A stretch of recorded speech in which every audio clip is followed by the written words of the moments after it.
चेंबूरमध्ये एका शाळेच्या बसवर झाड कोसळलं. एका विद्यार्थ्याचा दुर्दैवी मृत्यू तर बसमधील 12 विद्यार्थी गंभीर जखमी. 11 नंबर रोडवरील ही दुर्घटना. चेंबूरमध्ये झाड कोसळून झालेल्या दुर्घटनेत एक विद्यार्थी अद्यापही बसमध्ये अडकला. प्रशासनाकडून विद्यार्थ्याला वाचवण्याचे शर्थीचे प्रयत्न सुरू. बसमध्ये एकूण 13 विद्यार्थी प्रवास करत होते. चेंबूरची घटना ही अत्यंत दुर्दैवी. एक महापौर आणि आई या नात्याने वाईट वाटतंय. रुग्णालयात जाऊन जखमी मुलांना भेटणार ऋतू तावडेंची माहिती. मुंबई महापालिका दुर्घटनेची सर्व जबाबदारी घेणार. सर्व जखमी मुलांवर रुग्णालयात उपचार सुरू. झाडाचं ऑडिट झालं की नाही याबाबत तपास करणार. चेंबूरच्या दुर्घटनेवर उपमहापौर संजय घाडींची प्रतिक्रिया. सचिन अहिरांचा ठाकरे गटाला जय महाराष्ट्र. अहिरांनी शिंदेंच्या शिवसेनेकडून अर्ज भरत उपसभापती पदासाठी शड्डू ठोकला. 8 दिवसात शिंदेंचा ठाकरेंना दुसरा मोठा धक्का. जाणाऱ्यांना शिव्या देण्यापेक्षा आत्मचिंतन करा. मवियाच्या काळात फडणवीसांविरोधात षडयंत्र रचलं. आता पुतना मावशीचं प्रेम उतू चाललंय. उपमुख्यमंत्री शिंदेंची उद्धव ठाकरेंवर टीका. शिंदेंनी माझ्यासारख्या तळागाळातील कार्यकर्त्यांना संधी दिली. आमदार सचिन अहिरांकडून शिंदेंचे आभार.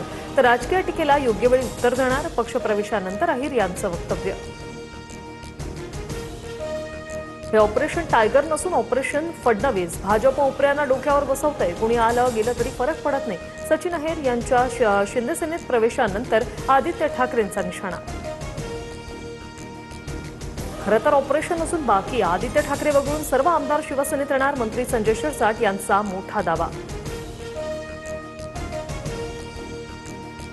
आम्ही 4 किरणांचीही आस का धरावी. जे कधीच आमचे नव्हते त्यांची वाट का पाहावी. सचिन अहिरांच्या बंडाळीनंतर संजय राऊतांचं ट्विट. आदित्य ठाकरेंनी आता राजीनामा द्यावा आणि निवडून येऊन दाखवावं. मंत्री नितेश राणेंचं आव्हान. शिवसेनेने अनेक मोठे धक्के पचवले. सचिन अहिर काय मास लीडर नाही. सुनील राऊत यांचं वक्तव्य. तर सध्या कोणतीही गोष्ट धक्कादायक वाटत नाही. अनिल परब यांची प्रतिक्रिया. अहंकारामुळे उद्धव ठाकरेंचा पक्ष संपत चाललाय. भाजपचा यात काहीही संबंध नाही. मंत्री चंद्रशेखर बावनकुळेंचं वक्तव्य. तर ही फक्त झाकी. शिंदेंचं अजून बरंच ऑपरेशन बाकी. प्रवीण दरेकरांनी डिवचलं. सातारा झडपीतील घडामोडी. नीलम गोऱ्हेंना भोवली. एसपींच्या निलंबनाचा आदेश. नीलम गोऱ्हेंना नडल्याची चर्चा. गोऱ्हेंऐवजी सचिन अहिरांना उपसभापती पदाची उमेदवारी. विधान परिषद उपसभापती पदासाठी ठाकरेंच्या शिवसेनेकडून अर्ज. जगन्नाथ अभ्यंकर यांचा उमेदवारी अर्ज दाखल. अंबादास दानवेंची माहिती.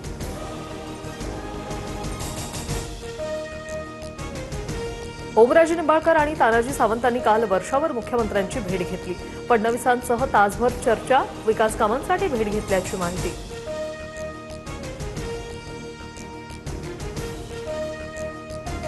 मुख्यमंत्री देवेंद्र फडणवीस हे विरोधी खासदारांना भेटतच नाही. पक्षांतर केल्यावरच खासदारांना भेटीगाठी आणि निधी मिळते